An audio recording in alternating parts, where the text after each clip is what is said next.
Vamos começar nossa aula dentro de alguns minutos. Bom dia, boa tarde, pessoal. Características das neoplasias. O professor Rafael dividiu o conteúdo, tá? E hoje nós vamos falar sobre alteração do metabolismo energético, manutenção de telomerase e instabilidade genômica, tá? Bom, primeira coisa, nós sabemos que existem pelo menos 8 características fenotípicas que são muito importantes para que a gente entenda a evolução de uma neoplasia maligna. Existem características do tipo autossuficiência de sinais de crescimento, o que significa que o crescimento independe dos sinais fisiológicos. O que acontece realmente é um estímulo através de oncogenes, tá? E mutações de genes supressores. Existe uma falta de sensibilização aos sinais inibitórios, que é o que eu disse agora, a ausência de supressão. Evasão de apoptose, potencial replicativo ilimitado, que nós vamos ver hoje, que é a manutenção da telomerase. Tem ainda uma característica que é invasão tecidual e metástases, que são as principais características, inclusive. Tem a propriedade de promover angiogênese em situações de hipóxia tumoral. Ainda existem como capacitantes para que ocorram esses, né, todos esses mecanismos, a instabilidade genômica, que seria uma alteração ou um defeito em genes de reparo de DNA, e a inflamação promotora, por quê? Porque as neoplasias, elas sintetizam citocinas inflamatórias. Ainda temos como emergentes a reprogramação de via metabólica, que seria a via onde se produz energia para as células, que seria a utilização da fermentação, né, da via glicolítica, em que se produz lactato, tá? Que é em substituição à via mitocondrial, onde ocorre produção de ATP. E ainda uma outra capacidade ou característica é a de fugir do sistema imunológico. E isso é uma característica que se observa muito porque pacientes, por exemplo, imunossuprimidos, que já têm um sistema imunológico muito baixo, eles têm uma certa facilidade, digamos assim, para desenvolverem determinadas neoplasias. Tá? Então, os nossos 8 fenótipos ou características, eles ficam aqui como vocês estão vendo, tá? E nós vamos ver 3 deles hoje. Eu iniciei pelo efeito Warburg, que é como se conhece a alteração do metabolismo de energias e nutrientes, tá? Que é uma alteração muito comum.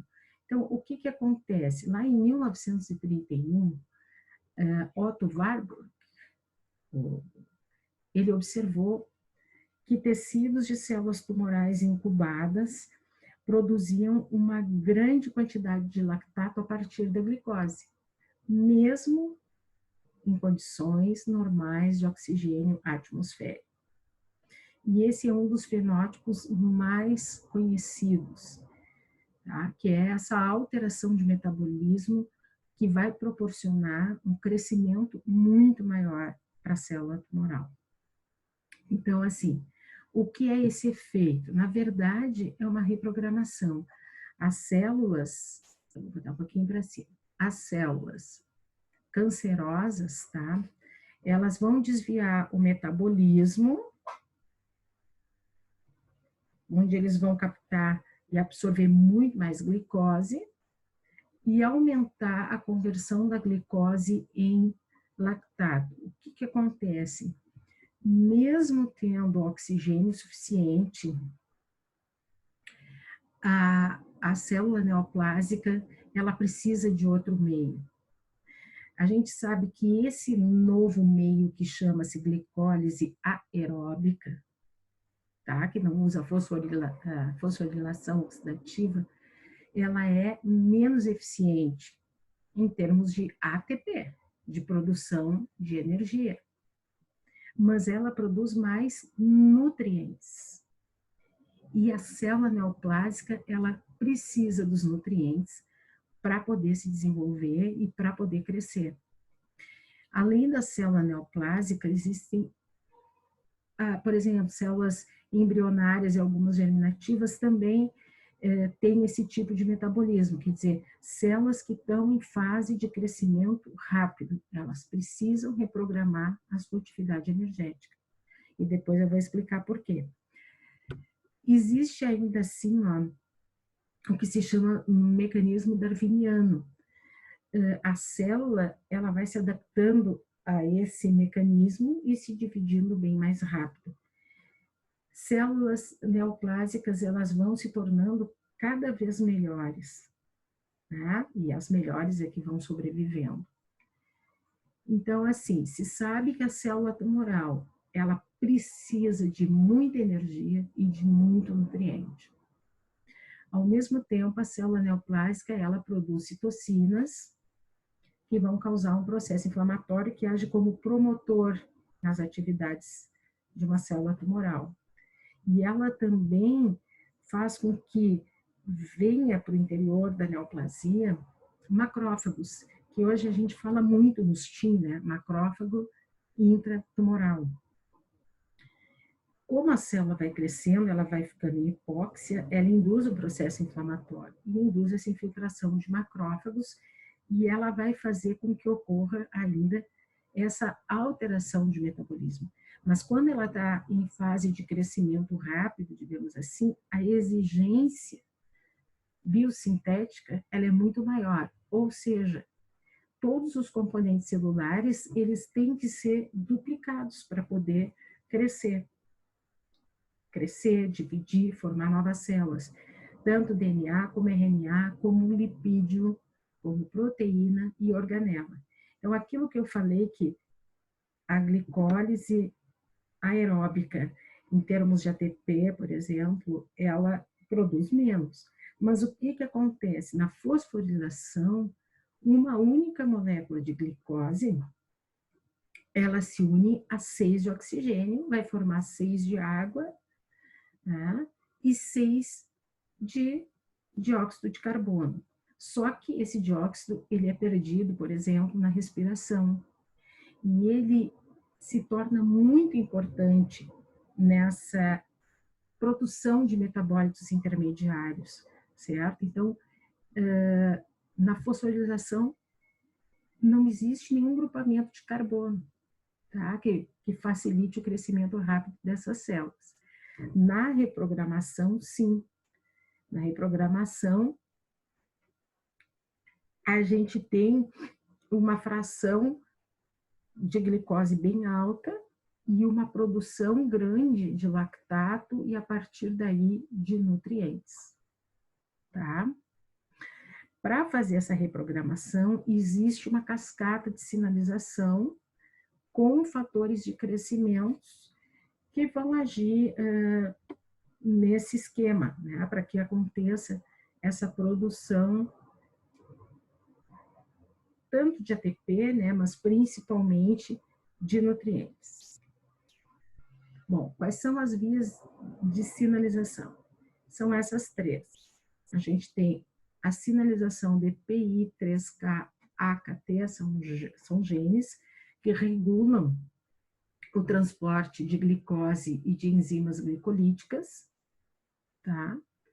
E que fazem um desvio de intermediários mitocondriais também para que sejam sintetizados os lipídios e as proteínas. Então, isso, deu um barulho estranho, isso é uma das vias, tá?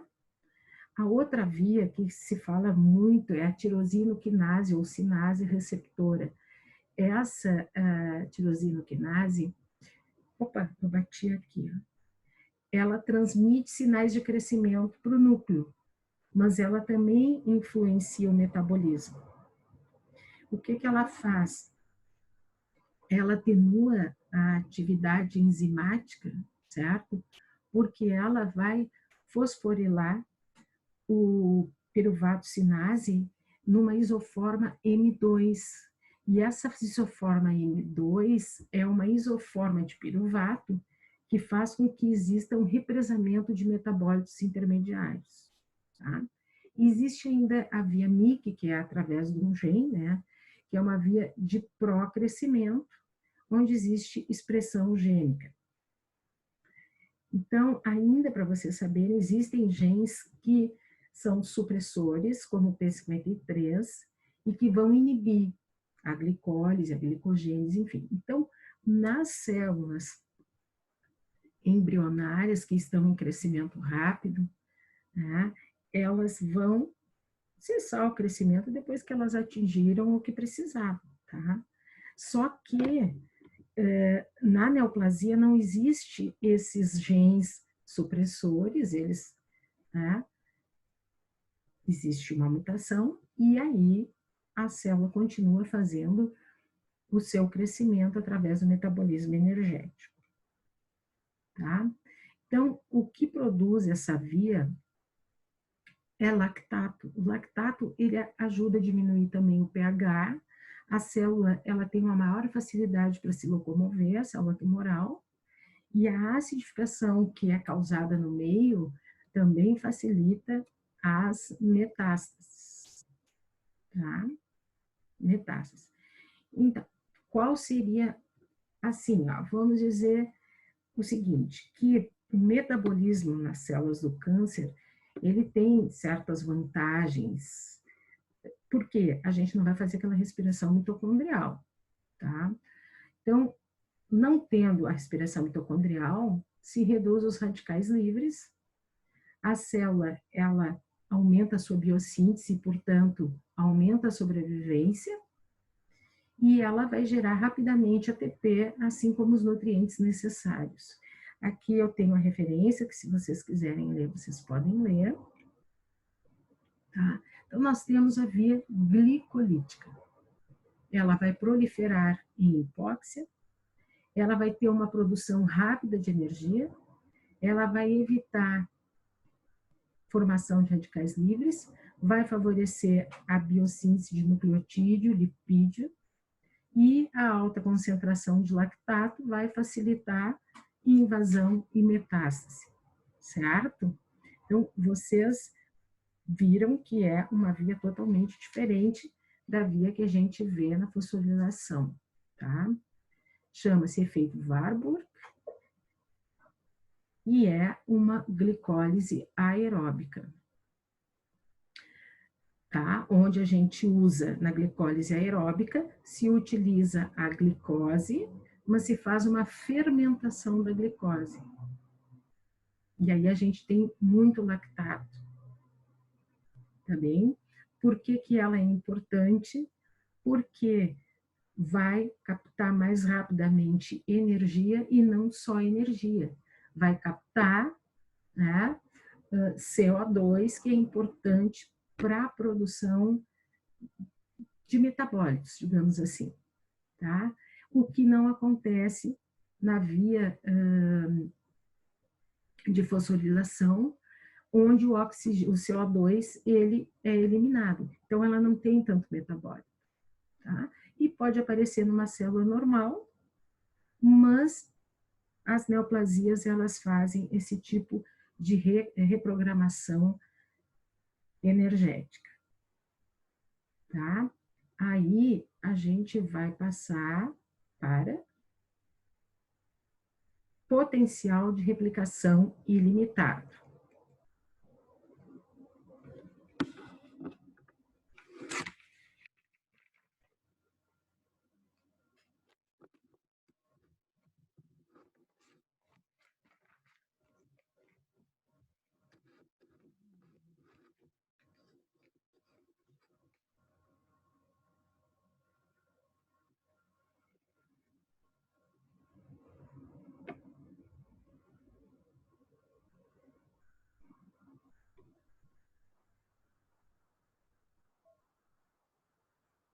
Opa, eu sempre me atrapalho.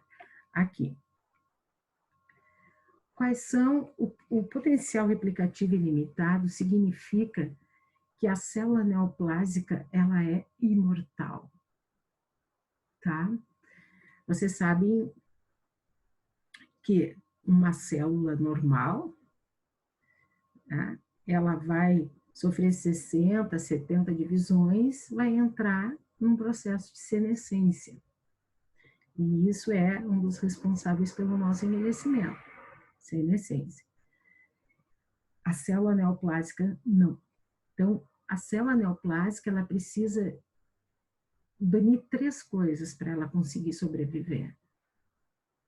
Fazer a evasão da senescência, tá? A evasão da crise mitótica e a evasão da capacidade, e ela tem também uma capacidade de evasão, de autorrenovação. Quando ela é senescente, certo? Ela ainda não morreu.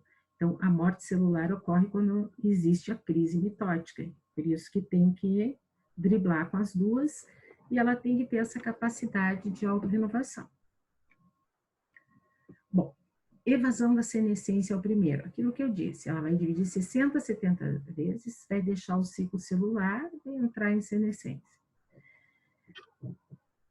A senescência, então, ela é regulada a partir de genes supressores tumorais, como o P53, o P16, a gente chama INK4A-P16, tá? Eles regulam esse processo de senescência. São genes supressores. No momento em que tu tem uma neoplasia, tu tem inativação desses genes. E esses genes, o que eles fazem? A manutenção do nosso, um dos principais genes supressores, junto com o P53, que é o gene do retinoblastoma. Então, o que acontece é que o ponto de checagem que a gente fala entre G1 e S, ele depende muito, muito desse RB. E aí, quando existe alteração genética e epigenética, acaba esse ponto de checagem e a célula continua crescendo. Para o próximo. Vamos ver aqui. Continua crescendo, tá?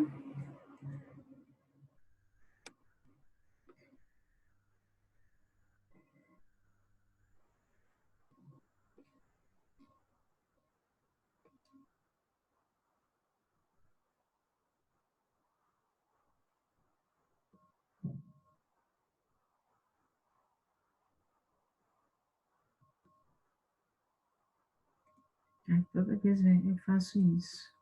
Bom, a evasão da crise mitótica. As células senescentes ainda não morreram, não são imortais, mas elas vão entrar em crise mitótica, onde essas células acabam morrendo.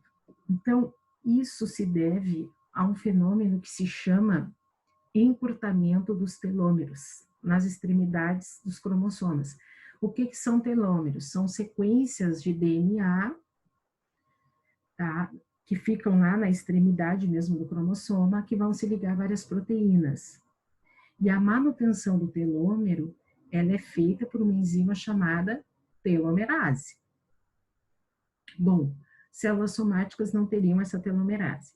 Quando aquele DNA lá, né, na extremidade é erodido, existe uma exposição dos cromossomos. E isso é detectado como uma quebra de dupla fita de DNA. Então, existe assim a interrupção do ciclo e existe a senescência. Bom, como ocorre várias vezes na célula neoplásica esse ciclo de ponte, fusão e quebra, né? Onde tem uma catástrofe mitótica e uma apoptose em massa, isso favorece uma instabilidade genômica, tá? E as neoplasias malignas ou cânceres, elas acabam fazendo uma manutenção da telomerase, ou seja, não existe esse encurtamento que ocorre em cada divisão, como existe em células normais. E isso aparece em 95%, mais ou menos, das células neoplásicas, tá? Na evasão da crise mitótica. E existe ainda uma capacidade de autorrenovação celular. O que é isso? E isso é um princípio da célula-tronco tumoral, tá? Porque células-tronco, faltou um N ali, ó, tronco, e células germinativas, elas expressam telomerase, elas têm vida longa. E o que acontece, que é a autorrenovação, é o seguinte: cada vez que uma célula-tronco se divide, uma das células filhas, pelo menos, vai permanecer como célula-tronco, tá? E assim por diante. Então, existe essa capacidade da célula-tronco de se autorrenovar, mesmo se dividindo. E é um princípio que acontece em algumas neoplasias, como na leucemia mieloide crônica. Na leucemia mieloide crônica, a gente tem genes de fusão, BCR, ABL. Esses genes têm origem em uma célula-tronco hematopoética que tem a capacidade de autorrenovação, tá? Então, isso é muito importante. Aqui é um desenho esquemático, onde a gente tem os telômeros, tá? A célula germinativa pode ter telomerase. E o que acontece? Nas células somáticas não tem a telomerase, que é a enzima que faz a manutenção dos telômeros. Então, no momento em que o telômero encurta, a célula normal interrompe a sua divisão e elas vão entrar em senescência. Entram em crise mitótica, morrem e deu para elas, tá? Mas as células germinativas, por exemplo, assim como as células neoplásicas, elas têm telomerase e elas conseguem manter esse telômero, tá? Não existe, como é que eu vou dizer, senescência, não existe crise mitótica que levasse à morte celular. Elas não morrem, as células neoplásicas, tá? Elas reativam telomerase e mantêm o comprimento dos telômeros. E é por isso que ela é imortal. Muito bem. Instabilidade genômica. Instabilidade genômica. Eu gosto disso. O conceito é o seguinte: a gente tem anomalias, tá? Onde, como é que eu vou dizer, existem mutações ou taxas de mutações que vão acelerar a aquisição de mutações condutoras e que são, né, importantes para que ocorra a transformação tumoral. Então, a gente tem mutações produzindo aquisição de mutações condutoras. E isso leva a uma incapacidade de reparo do dano do DNA defeituoso. Então, vocês sabem que a gente tem um clone, ele vai sofrer ação de um agente cancerígeno, por exemplo, e no momento em que surgem as mutações condutoras, né, alguma outra coisa que está causando mutação, isso ocorre progressão tumoral, tá? E a gente chama o seguinte: não existe uma instabilidade em reparar o dano do DNA, porque se o DNA não fosse defeituoso, ainda no início haveria a oportunidade dele fazer, né, o reparo de um DNA que tivesse mutação, tá? Existem defeitos em proteínas de reparo e isso aumenta muito o risco de desenvolver câncer, tá? Existe uma instabilidade que a gente chama, que é onde eu quero entrar porque eu gosto bastante, onde ambas as cópias são perdidas. E isso é assim, ó. Existem 3 sistemas para se reparar o DNA. Tá? Tu teve uma lesão de DNA por uma mutação qualquer, e aí não houve reparo. Tá? Não houve reparo. Então, existe um reparo de pareamento errôneo. Existe um reparo de excisão de nucleotídeos. E existe um reparo de recombinação. Muito bem, isso é o que o DNA faz quando ele ainda está atuante. Primeira coisa é o pareamento. Olha só, existe, aqui, ó, deixa eu baixar. Existe uma síndrome de câncer de cólon sem polipose hereditária. Tá? É uma condição autossômica dominante, familiar, e que acomete indivíduos mais jovens e principalmente seco e cólon proximal.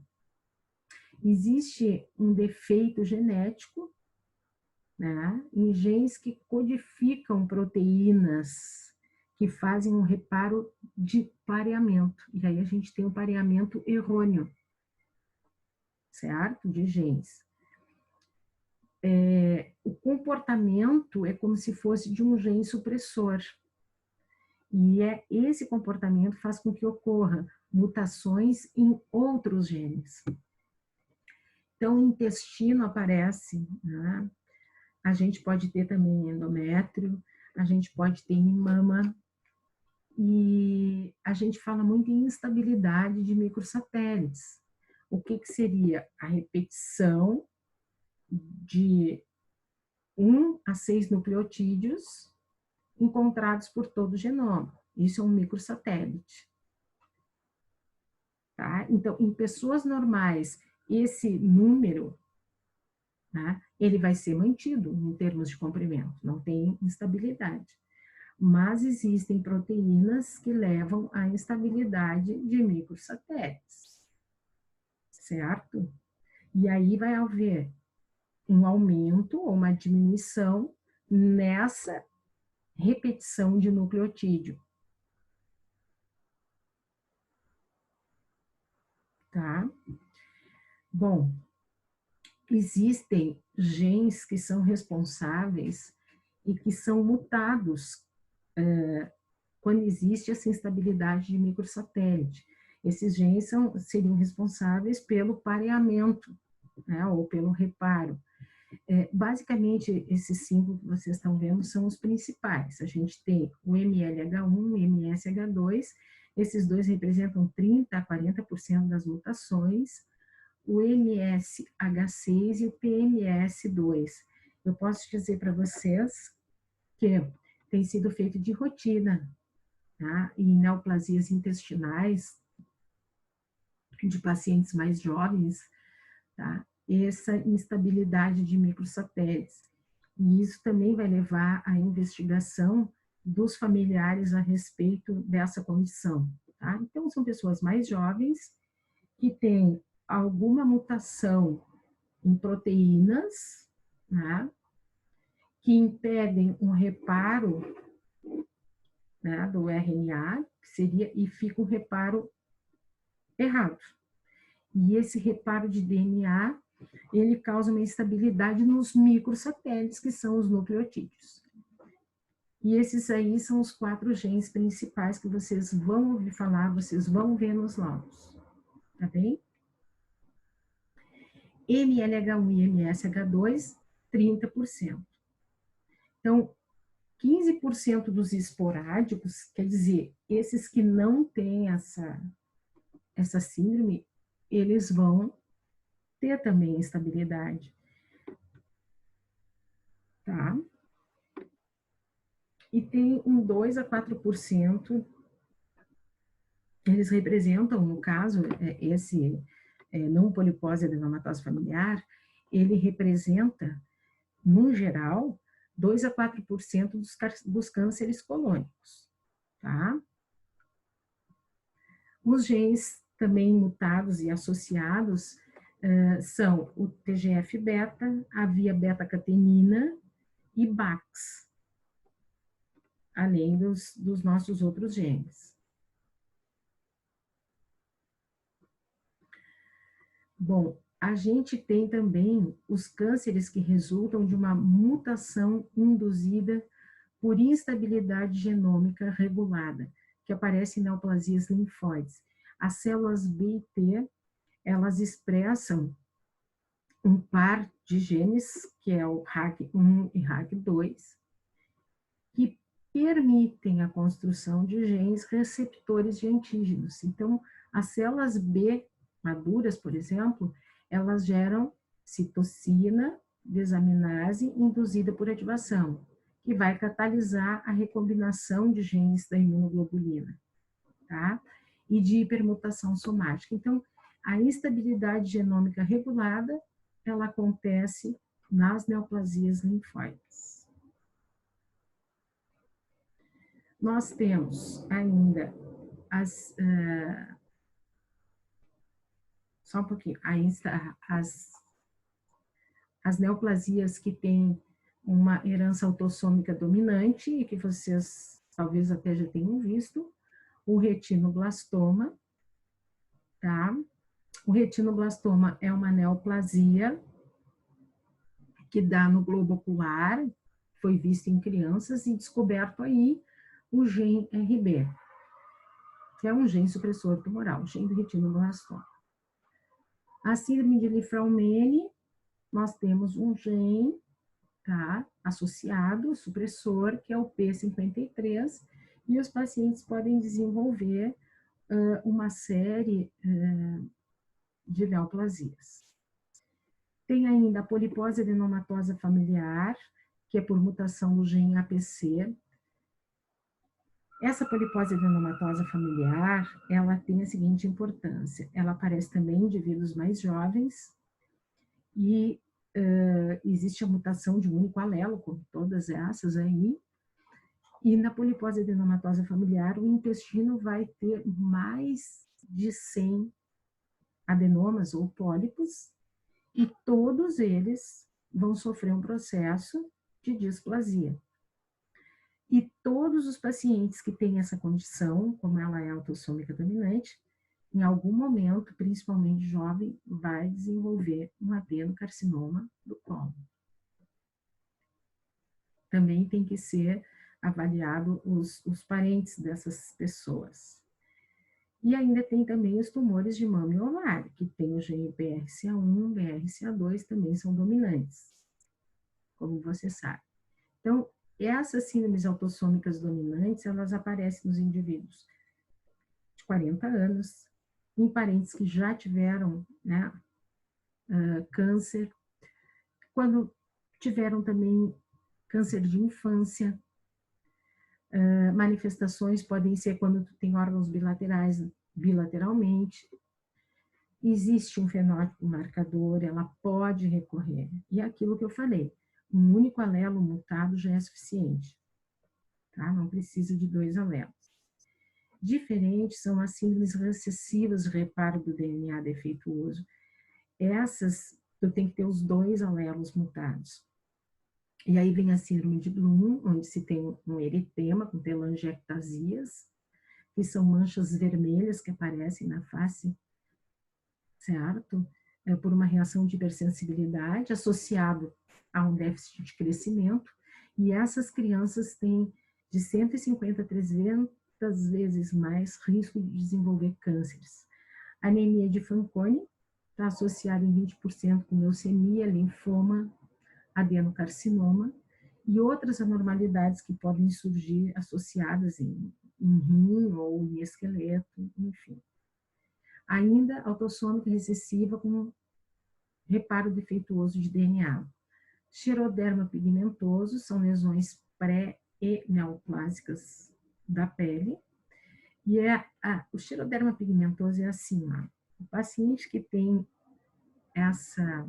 esse problema de reparo do DNA é um paciente que não pode se expor à radiação ultravioleta. Qualquer exposição, ele vai desenvolver uma neoplasia na pele, tá? Pode desenvolver múltiplos nervos, mas principalmente vasos celulares. E existe um lugar aqui no Brasil, que eu nunca sei onde é, que tem, os pacientes têm essa síndrome, formam uma comunidade, e toda essa comunidade acaba invertendo seus turnos. Dormem de dia e trabalham e saem na rua de noite. E a ataxia telangiectasia vai ser uma síndrome onde existem distúrbios motores e também existem aquelas telangiectasias, principalmente em vasos, tá? Além de atraso mental, debilidade muscular. Então, essas autossômicas recessivas, elas levam à instabilidade cromossômica ou do DNA. Tá? Não dá para corrigir, nessa síndrome não existe uma correção de erros de replicação, certo? E também se torna mais sensível a esses antígenos ambientais que a gente tem. Então, pessoal, eu sei que é um pouco confuso e complicado para mim também, mas um resumo bem rápido sobre as três. Nós temos o efeito Warburg, tá? Onde o metabolismo ele passa de fosforilação para fermentação, e aí a gente vai produzir, através dele, lactato e carbono, que vai ser essencial como metabólito para a biossíntese e para que a célula consiga se reproduzir. Através desse mecanismo, a célula tem uma reprodução garantida, tem energia e tem nutriente. E por isso ela faz essa adaptação, tá? Replicação ilimitada. Replicação ilimitada é a manutenção de telômeros, tá? A manutenção dos telômeros, ela é importante, porque cada vez que ocorre uma divisão celular, cada vez que ocorre uma divisão celular, há um encurtamento do telômero, numa célula normal, senescência, crise mitótica e morte. Na célula neoplásica não é isso que acontece. Na célula neoplásica nós temos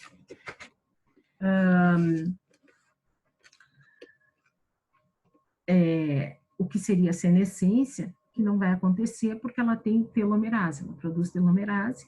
Com a telomerase, né, não existe encurtamento do telômero e a célula se torna imortal. E a instabilidade genômica, como a gente viu, existe reparos errôneos, né? E eu ainda uma das coisas principais que eu queria muito que você soubesse era essa questão da instabilidade de microsatélite. A gente viu que o microsatélite é uma sequência de nucleotídeos que são mantidas em células normais, mas que quando existe um dano de DNA que não pode ser reparado, tá? Ela vai sofrer uma alteração no comprimento. E a isso a gente chama instabilidade.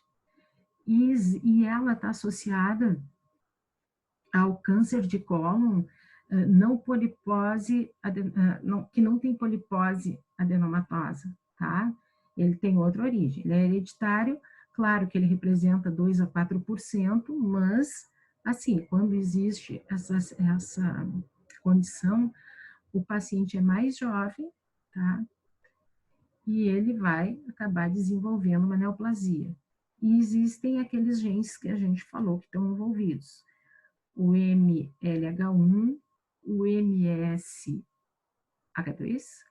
o PSM2 e o MLH6. Tá? E olha, para mim é o mais importante. Depois existem as síndromes autossômicas do reparo do DNA e as síndromes recessivas de reparo de DNA, que são condições realmente raras, tá?